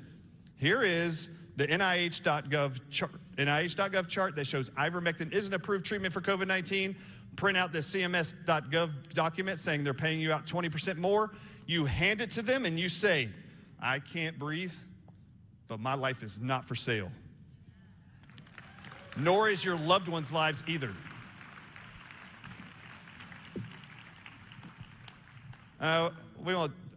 Okay, Dr. McCullough's done a fabulous job on this. I just need to give him some kudos. These shots are extremely dangerous. The FDA created an internal document. You may have seen this already, slide 16. Wait a second. Sorry, how do you go back? Oh, here we go. On slide 16 in their internal document, the FDA listed these known side effects were going to start being reported when the shots come out in 2 months. This is October 2020. And this whole meeting was about determining vaccine safety and effectiveness. Sorry, I got to go back here so you can see it. This is the FDA's internal division, CBER, vaccine safety and effectiveness, how we're going to monitor COVID-19 shots. October 22nd, 2020. I didn't know this. This is a huge day for the FDA. Do you know, October 22nd, they make this presentation. They list out 110 diseases. The CIA is in here. All right, so they actually determined, the FDA says we're going to monitor all vaccine injuries, and we're going to actually look for and follow one database to determine how safe and effective these shots are and warn the public and make sure they're not dangerous. And then they pick these side effects that they're going to be looking for starting December 14th to see, are any of these being reported? Guillain-Barré syndrome, being paralyzed, ascending from the legs up, half your faces, paralyzed possibly for life. Notice that death isn't the first one. It's off on the right. That should always be number one. But being paralyzed is their number one listed. Transverse paralyzed, paralyzed from the waist down forever. Encephalitis, brain inflammation that leads to autism and all Asperger issues, period. Convulsion, seizures, stroke. They know all these are going to be reported. This is what they knew before they gave you the shots. You know what else is amazing? You know that group, CMS, that's actually giving a bonus payout to every hospital for 20% more just to use remdesivir? The FDA said, we're going to trust one database that is not voluntary. They didn't choose VAERS that they were going to review every 7 to 10 days. They chose this one. Look at the red highlighted line down there. This is slide 15. FDA plans on using CMS data to do rapid cycle analysis every 7 to 10 days. This is in October before the shots ever came out. Have you ever seen a report? Nope. Hold up. But we have the data for Texas. I just got this last week because I told Thomas Renz about this slides 15 CMS data review. This is just for Texas. And I told him, you got to go look at the CMS database because you have a whistleblower. Just real fast, this applies to Texas, and I'm standing in Texas, but this applies worldwide. We already have 9 states that we've done all this for. That list of side effects on slide 16 that the FDA said they were going to be looking for being reported to CMS, he had the whistleblower in CMS take all of those side effects that were bullet pointed, plug them into CMS data, and he wanted to know from January 1st, 2020, all the way until they get their COVID-19 shot, Medicare patients only. How many of these people have these reported slide 16 issues in their medical records before they got the shot? Back to January 1st. This is not voluntary. This is medical reporting from their doctors. And they excluded anybody that had those slide 16 issues in their medical records. Then they took from the day they got the shot and they went out 28 days to see how many of those slide 16 side effects occur in Texas. Look at this. Within 28 days, death occurred to 6,558 Texans, Medicare age, within 28 days. Look at the one at the bottom titled paralysis. These are people that didn't have parts of their body paralyzed before in their medical records. 65-year-old and older Medicare patients. There's now 1,700 of them paralyzed just 4 weeks after getting the shots. You have Guillain-Barré up there, Bell's palsy, cerebral vascular event, 1,082 strokes in the brain or blood vessels rupturing in their brain, blood clots in their brain. Look at cardiac arrest with myocardial infarction. You've heard of myocarditis. This is the greatest threat to all of you. Death, obviously. Stop the heart, stop the life. But you add cardiac arrest in 500 people who never had a history of heart attacks before in Medicare services. 501 had it within 28 days. Add myocardial infarction, heart attack with a blood clot. You're at 2,755, add those together. That's over 3,200 people who never had cardiovascular issues before in Medicare in Texas who did within 28 days. I just want you to know, in those 9 states that we've completed, VAERS data shows about 14,000 deaths post-vaccine reported voluntarily into VAERS data. You add these 9 states only, are the only ones we're done with right now. It's over 31,000 dead Medicare patients within 28 days post getting the shot. This is actual documented data. The FDA said in October 2020 they were going to be reviewing for your safety. I'm Dr. Artis, and there's going to be a panel. Thank you, Dr. Artis. That was awesome. That was awesome. I'd like to bring Dr. Bartlett back out. Woo! How many people are enjoying this? Thank God for these two brave souls right here. You guys can feel free to have a seat. We have some questions from the audience. Most of them have come in internationally. Here, I brought you a water, Dr. Artis. And so I'm just gonna go through a few questions. You guys dance with each other and decide who wants to answer it. This first one specifically was for Dr. Bartlett. Discuss monoclonal antibodies and then possible adverse reaction, long-term effects, as in reduction of natural immunity or a second COVID exposure. So we have one known absolute risk with monoclonal antibodies. It has a lot of protein in it, and protein is what you can be allergic to of all the different types of things in the body. And so monoclonal antibody, we're worried about an anaphylactic reaction. And I can tell you in the Odessa, Texas monoclonal antibody infusion center, we had one case of an allergic reaction. So we have the medicines there to treat it, and that person did fine. But in 1,200 patients that we infused in 1 month, one anaphylactic reaction, one allergic reaction. You can be allergic to foods, you can be allergic to any medicine. And so that's the one risk that we watch for and we're prepared for. Okay, very good. And do they work on Delta variant? Yes. They're, Yes, they you know, do. They don't discriminate. And so I'm for equal treatment of all humans. Thank you, God. Everybody's priceless. The monoclonal antibodies are an overwhelming success. And so we have just, well, I mentioned that the hospitals, there's 3 hospitals in Midland, Odessa, and they've all had their numbers of COVID patients in the hospital cut by at least 60% in 1 month with the monoclonal antibodies and early treatment. The word is out in West Texas, where I live, about budesonide, aspirin, antibody called clarithromycin, and monoclonal antibodies. And so people are being treated, and people are, the hospitals are being emptied. That's fantastic. Thank you for your work on this, by the way. The next question is, I have a friend in the hospital. He's had a tracheostomy, I think that's spelled wrong, and is on a ventilator. He's been in and out of the hospital for a few months. Is budesonide still an option? As long as someone's breathing, there's hope. And I'll give you a few examples.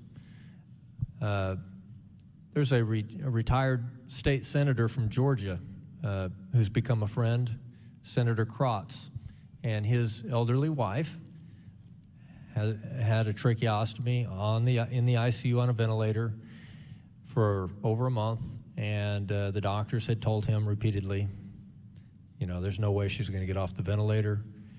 There's no way she's going to get out of the ICU. There's no way budesonide could help. And this is a gentleman with 12 years as a state senator who in the course of this, after we start talking, he calls the governor of Georgia. And the doctors are still stiff-arming him and saying, no, we can't do that. We will not do that. Well, he finally prevails and gets his wife some budesonide. And I said, ask them what the percentage, what the odds are of him getting off the ventilator. They said it was impossible. She's off the ventilator. She's out of the hospital. And that's for Mrs. Krotz, so his beloved Phyllis. And so there's an example that when you're told that it's impossible, if you have an inflammatory disease, which is what COVID is, it's a super inflammatory disease. And it also triggers clotting because one of the inflammatory chemicals that's released is called thromboxane. And that is, it's no mystery. If doctors would study, they would know why we're having heart attacks, strokes, pulmonary emboli, deep venous thrombosis in the legs with COVID because there's a chemical, one of the cytokines that's released with COVID is called thromboxane. You don't feel any different when you have more thromboxane in your bloodstream, but you're in a hypercoagulable state. Easier to make a blood clot than normal. And so if you're in a prolonged car ride and you have COVID, or you smoke, which increases your chance of clotting, or you do everything right and you still are at an increased risk of having a clot. In fact, 14.1% of COVID patients that are in the hospital end up with clots. And so that's why aspirin is a part of the protocol outpatient. A penny a week, that's pretty cheap. Yeah. Exactly, thank you. Wow, the questions have started to pour in. Should I get budesonide just in case? Or do I have to have symptoms before I get it? Well, over 20 million Americans have asthma. And budesonide is generic because it's been out for decades now. And so you have third graders coming home from school with their rolling backpacks that are healthy. They've just done PE. They've done all the things. They played on the monkey bars on the way home. They're totally healthy. And they're going to go home and they're going to get their pre-mixed, pre-measured, generic budesonide, and they're going to twist the top off on their own because it's so safe, and they're going to squirt it in the little reservoir of the nebulizer, and they're going to smoke the peace pipe with the nebulizer treatment for 3 to 5 minutes while they're watching Scooby-Doo, and they're not going to think twice about it because the #1 preventive measure for asthma is budesonide, or is an inhaled steroid. Inhaled steroids are the #1 preventive measure, most effective preventive measure for asthma, to protect from an asthma attack. Over 4,600 die from asthma attacks in the United States every year. We don't want one asthma attack. And so we should be on preventive measures if someone has asthma. And by the way, in New York, when they had the first month of COVID, over 30,000 people died. They looked at the top 10 comorbidity list. Guess what was not on that list? They had diabetes, obesity, high blood pressure, but they didn't have asthma. There's a clue. Why? Well, they're on inhaled steroids for a preventive measure many times, most of the time. What is budesonide? It's an inhaled steroid. And so my answer is that you can be on budesonide as a preventive measure. And by the way, budesonide comes as a nose spray over the counter. And so it's that safe that the FDA said, we don't even have to have this as a prescription anymore. The brand name was Rhinocort, but the generic is budesonide. And so I have told congressmen and senators and others that could make a difference that they should make this over-the-counter medicine that's in a nose spray to prevent allergic rhinitis symptoms and over-the-counter medicine to stop the pandemic.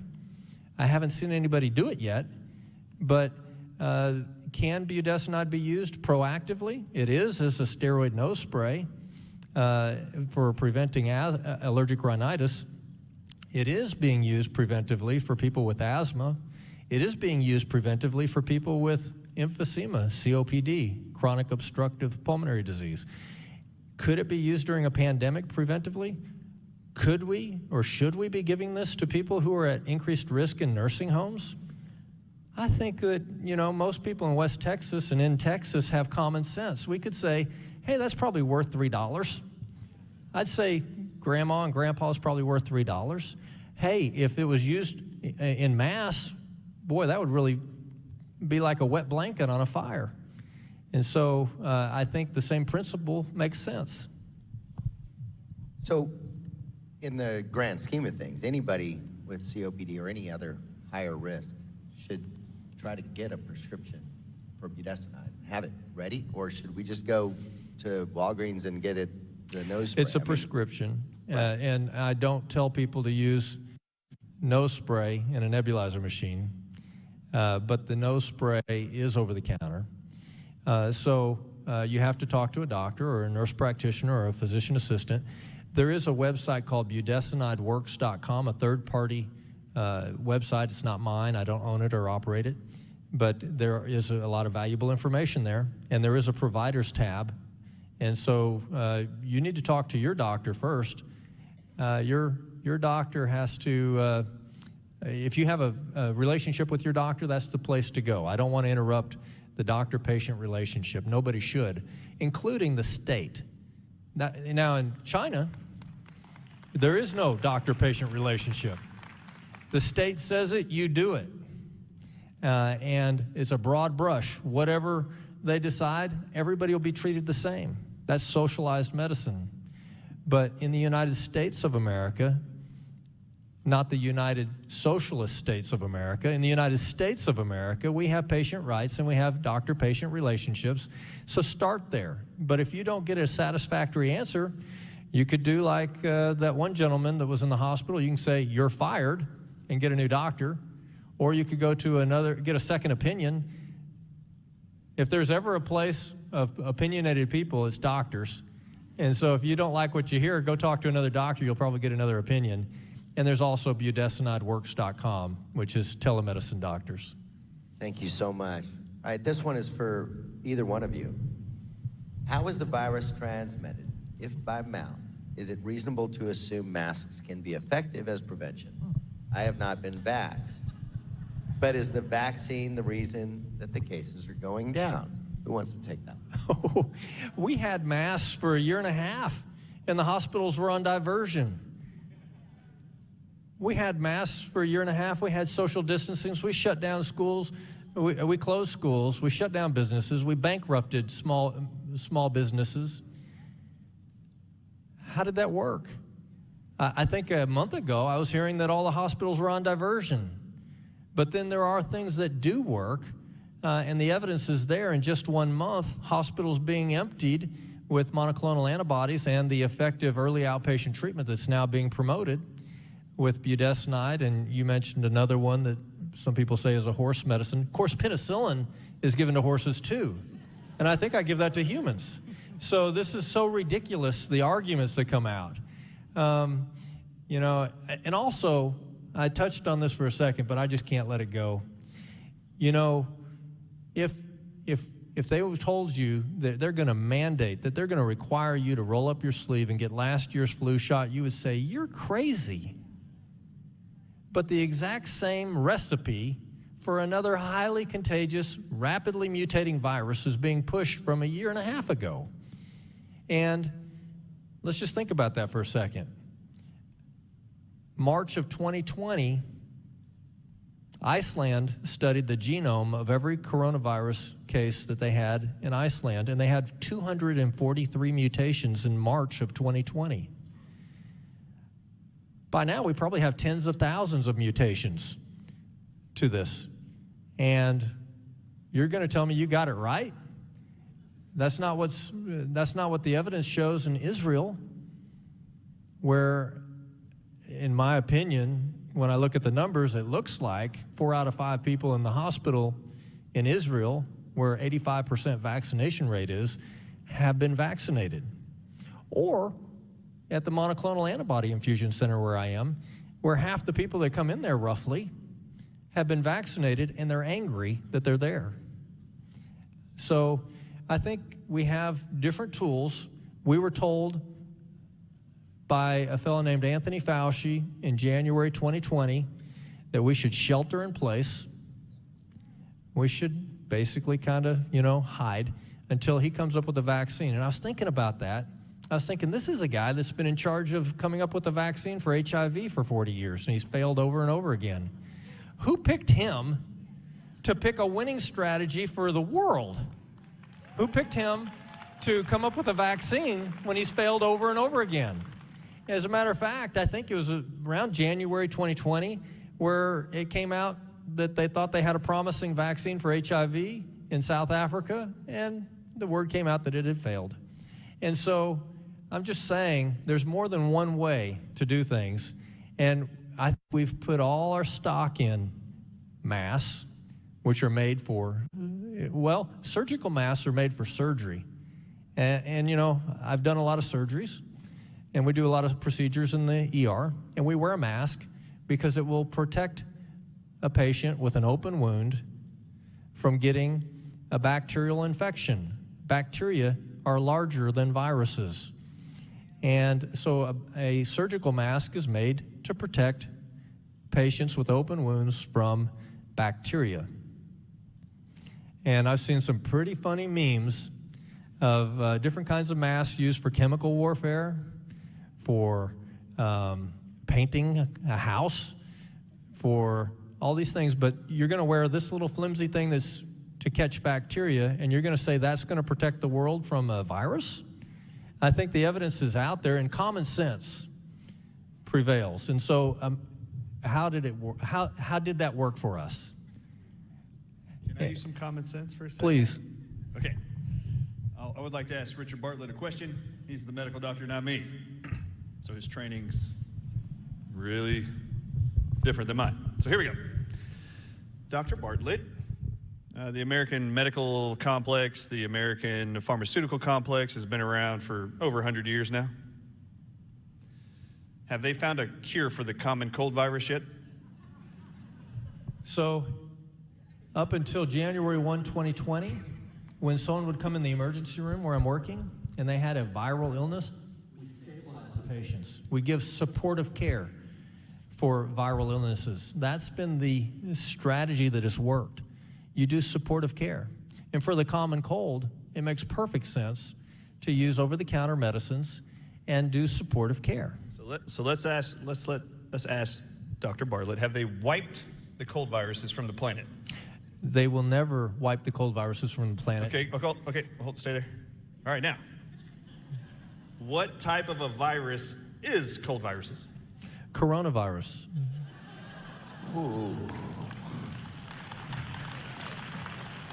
Hold up, do you think that there was this novel already cold virus that came out, started spreading around the world January 2020, November maybe 2020? Do you think, miraculously, there were 4 companies in 7 months that figured out how to actually wipe a coronavirus they've never seen before from the planet in 7 months with a vaccine? How's that working? How's that working? They haven't done it before, they haven't done it now, so just let it go, use some common sense. So you've touched on something there. So coronavirus, COVID-19, which we no longer have. We have Delta variant, a different virus. 99.9% of what we're seeing now is Delta variant. So if you look at the spike in Texas, we're basically done with this surge of COVID-19 in about February 1, 2020. And then we had, remember, society was opening up again. Everybody was saying, man, praise the Lord, we beat this for about 4 months. And then a new thing presented itself out of the blue. Maybe COVID-19, maybe Senator Rand Paul, who's a doctor, who's brilliant, was right when he had, let's give it up for Rand Paul. Yes. He has been able to face off with Fauci, and I haven't yet. He hasn't responded to my emails. So Senator Rand Paul has a stack of papers in his hand in the Senate floor, and he's waving those in front of the whole world under Fauci's nose, and Fauci's turning red, and Fauci's on his heels. He's stuttering, he's stammering. He's caught red-handed about gain-of-function research to make coronaviruses more deadly. Why coronaviruses were picked is that they're highly contagious. Common cold is very contagious. We've all known that. So if you're going to make a weapon of mass destruction, pick something that's highly contagious and then make it more dangerous. That would be gain-of-function research. And so where did COVID-19, where did SARS-2 come from? Wuhan. And what's in Wuhan? And so that's not the only. It is not a new idea. Bioweapons are not a new idea. We had envelopes, white powder that were mailed to the Capitol to hurt people. that had anthrax in it. That's a bioweapon. Bioweapons are not new. After 9/11, I did training on how to take care of people that were victims in the ER of bioweapons or chemical weapons or nuclear attack. These are not new ideas. And so coronavirus has been around forever. It'll still be around forever, Dr. Artis. But there's not a vaccine for that? SARS-2 wasn't on the planet, and I don't think they found a bat with SARS-2 out in the natural habitat yet. And so I don't think they found any animal that was a natural reservoir for this deadly disease before we got hit with the pandemic. And so I'm just going to ask, where did Delta variant come from? Where did some of these other variants that they're going to offer us come from? Can I ask a question of you? Yeah, go ahead. So we were together in Colorado Springs, and what I was learning from him about the monoclonal antibody unit out in West Texas, that's why I wanted him to be here. I was like, you've got to go talk on this because there is a way better than remdesivir in hospitals. Everybody needs to know it. So you got to come tell the world. But one thing he talked about was this new Delta variant. And this guy, not me, I'm not in hospitals treating people. This guy is. He's an ER doc for years, saving people's lives from the beginning. He has seen SARS-CoV-2 viruses in hospitals. He knows how their symptoms display themselves. And this guy, who's treating them every day, is looking at me in the face and he goes, this is not the same virus. Their symptoms are different. Can you tell us what you observe is different? Well, what is happening with Delta variant, they've proven that it's hitting younger people. It's hitting people that are not the elderly, that are the infirm, that are immune compromised. This is hitting healthy people. And that was happening last year with the SARS-2. But this new wave is hitting people who you would not expect to be in the ICU on a ventilator. And so there's a concern. I have a personal concern that if there was gain-of-function research and they made a bioweapon, who's to say they only made one? That's just my personal concern. You can ask Anthony Fauci, who's lied about a lot of things, by the way, and so I don't know what he's going to say. But I'll just give you an example. He did say that you only have protection for 3 months if you have natural immunity. He said 3 months, and he didn't offer any science. He didn't say you only have 3 months of protection if you had COVID because of this randomized controlled trial. I didn't hear him say that. But Washington University School of Medicine in St. Louis did the unthinkable. They did science. And they have been drawing blood every month on patients who have recovered from mild cases of COVID, and they see high levels of antibodies and protection for over a year now. So kudos to Washington University School of Medicine in St. Louis for doing science. I guess there's still a place for that. But you know, you can go down the list. Well, Fauci said that budesonide for COVID was a placebo. Lie. According to Oxford University, they did the principal trial, the STOIC trial, and they said, this is overwhelming evidence. We had to stop the study early because it's unethical to withhold a potentially life-saving medicine from someone who's in a study getting a placebo. They could die. So they stopped the study for just that small crowd. But we're withholding it in major hospitals in the United States from people because we can't use a nebulizer in a hospital that has negative pressure isolation rooms. We can't use it for a patient that's in the hospital that has ARDS because they came in originally with COVID, but they have ARDS now. There's no science behind what they're saying. It's just a strong opinion, and sometimes people are wrong.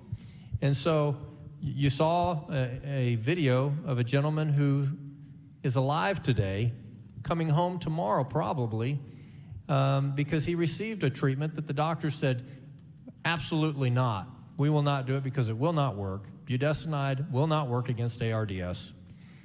And he would tell you otherwise. And thank God he's going to be able to tell you otherwise. Yeah, thank God. I want to be conscious of your time. You've got to get back to the hospital, by the way. I want to be clear that every time he says ARDS, that's not my name. There's missing an I in there. Yeah. Acute respiratory distress syndrome.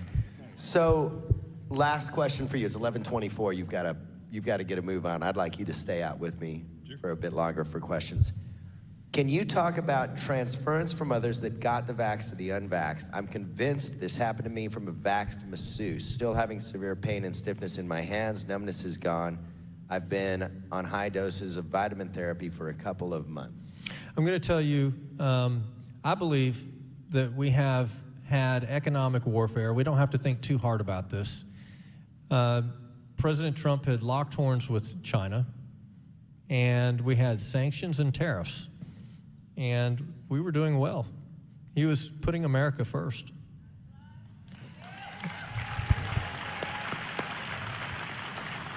And even in the mainstream media, we had reports of thousands of attempts a day to hack our power grid in the United States by enemy states. That's cyber war.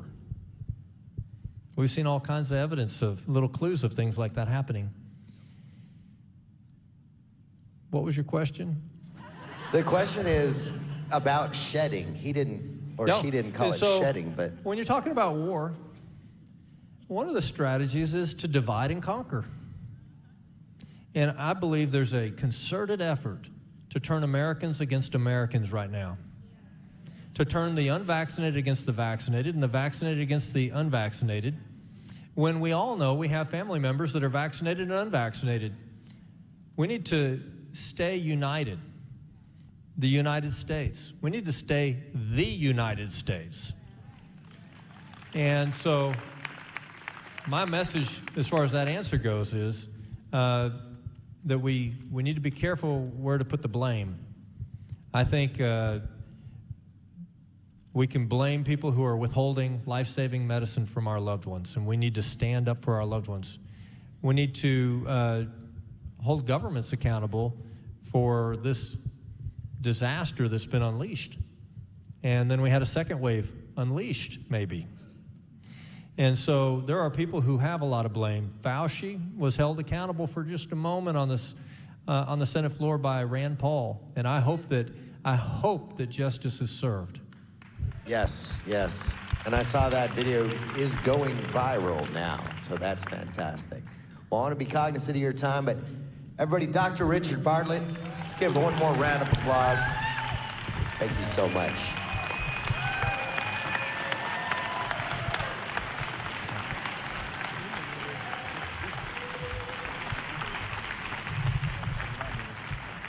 So there are a ton of questions that have come in. I'm not kidding, Dr. Artis. We're looking at over 150. So you've got 2 minutes and 20 seconds. 2 minutes, 20 seconds. That's lying to you. We're actually going to go a little bit longer. Might as well just turn that off. We did, just so everybody knows that that is in the audience. If you're looking at your schedule and you're fixed to a clock, we're going to just let God lead this. And everybody send a prayer up for, thank you, for Colonel Allen West's wife, who is sick, and so he's not going to make it today. So we're bumping the schedule back about 15 minutes. That's why we can ignore that clock. Well, that's one reason. All right. So there was another question here that I think is directly to you. Shoot, I've lost it. I just had 6 more come in. So let's make one up. Yeah. So no, this question was about, I've gotten the vaccine. What do I do to heal myself if I've now learned about the vaccine? Can you answer that? Yeah, you're going to put this on the screen. Well, it's already up there. But those at home, this QR code actually takes you to the drartisshow.com. Put in your email, and you're going to see this C19 disease prevention cocktail. It was actually designed to actually thwart the agenda of the vaccines when they inject them into you, to reverse those disease processes. That's why I created it. This is for those vaccinated, those actually being shed on or transmitted, or transmission occurring from those who are vaccinated onto those who are unvaccinated. If you want to get that, there's 4 nutrients in there. It gives doses for children, adults, teenagers. And then, inside of this same resource, just so you know, there's a podcast called The Steel Truth with Ann Vandersteel, if you don't know who that is. They run every night, Monday through Friday, 9 to 10 Eastern Time, I believe. At 10 o'clock every Wednesday, there's now a Healing Intel show with Dr. Artis. And on the September 16th, you can look it up. On September 16th, I did a show. And it was all about addressing the 5 major organ systems that are damaged by the virus, the treatments in ICUs, if you survived, the vaccine injuries that you receive, and those who have been shed on by those vaccinated. That resource is with this information, the disease prevention cocktail, and then I go into neurological issues. Your brain is being damaged by the stuff in these shots. It's already proven. I put up a list from the FDA of nerve damage known going to be caused by these shots, and they're already being reported. But memory loss, dementia, focus, all kinds of stuff is being reported back to me. So we have specific products, even outside of my disease prevention cocktail, that actually will help repair damaged neurons faster using God's immune system He put into you. And there are different supplements in the disease prevention cocktail, just a few of them. For those of you who have heart symptoms, I actually address what those are and what you're experiencing, and then what you're going to use outside in addition to the disease prevention cocktail to address those. I've been doing this for 20 years. Oh, I'm primed. Then the liver is an issue. So we have liver support products and how you know it's your liver with what symptoms. I can't tell you how many vaccinated people or people after ICUs are writing in saying, I have extremity swelling still. All I've been talking about for a year and a half is how these drug treatments and these vaccines now are going to cause damage to your kidneys. If you have water retention in your body and there's parts of your body swelling, your kidneys have been injured and your body's retaining water and you're not peeing it all out. Ask me if I know how to repair kidneys. I've been doing it for 20 years. There are specific nutrients to do that. God put them on the earth to keep you healthy. So, all of these are there. Go to the drartisshow.com. Go to the disease prevention cocktail with it. Look for Healing Intel 3 show, September 16th. And that's the one where I address how to do that. Look, I'm not going to let them kill you. I'm not okay with that. I actually trust God put me in a position of boldness and educated me, had clinical experience treating 17,000 patients for the last 15 years since 2004, and watched these people's lives from 60 different countries improve where their medical professionals told them they were going to live with that condition forever. And that wasn't true. I don't believe it's going to be true now. So if I can extend the information I think I've been blessed with to help people around the world, I want to do it for the rest of you now. Is it the same repair, basically not prescription, but sort of protocol, whether it's I've been damaged by remdesivir, I took the vaccine, or I had COVID or was around somebody with COVID, now the repair, is it all the same? No. So the Healing Intel 3, that's actually the show where I actually analyze the 4 to 5 different organs and what your symptoms are you're complaining about and how you know that's that organ. For example, so many people have been treated with remdesivir and a year later who survived. Even medical doctors are telling me, I can't walk upstairs, I lose my breath. That's heart failure, damage to your mitochondria in your cells from remdesivir, poisoning your kidneys, liver, and heart, or damage from the spike protein from COVID-19 while you went in there anyway. The disease prevention cocktail is 5 things now, to protect every tissue in your body from damage of spike proteins, viruses, poisons like drugs, and the vaccine poisons, including ionized radiation. They figured out how to get ionized radiation at Chernobyl's explosion in Russia to pull cesium-137 radiation out of your body in 4 weeks, 64% of all ionized radiation, and no drugs did it. Guess what did it? Apple pectin powder from apples.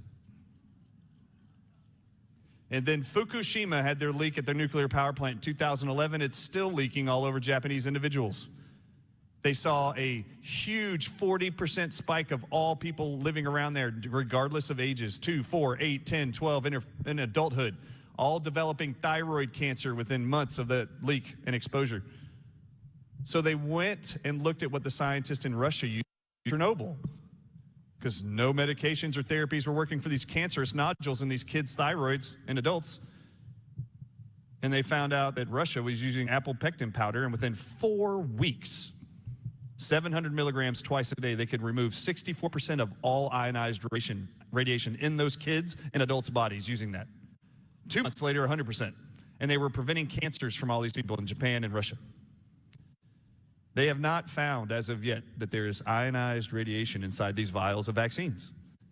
I don't care what chemical they put in there. It's not ionized radiation that I'm aware of. If it's graphene oxide, if it's polyethylene glycol 2000, which is in Pfizer and Moderna, and is a known chemical to punch holes in your blood-brain barrier and bring the ingredients in a vaccine into your brain to damage your neurons.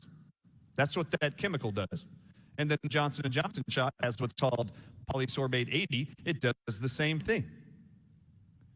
Well, if those chemicals are in there and apple pectin powder can bind to ionized radiation and draw it out of your body, you don't think I'm going to try as fast as possible to get that product inside of you to bind to those dangerous chemicals? So yes, there's the disease prevention cocktail all of you need to be on. I'm trying to thwart their agenda, which is to harm and kill you.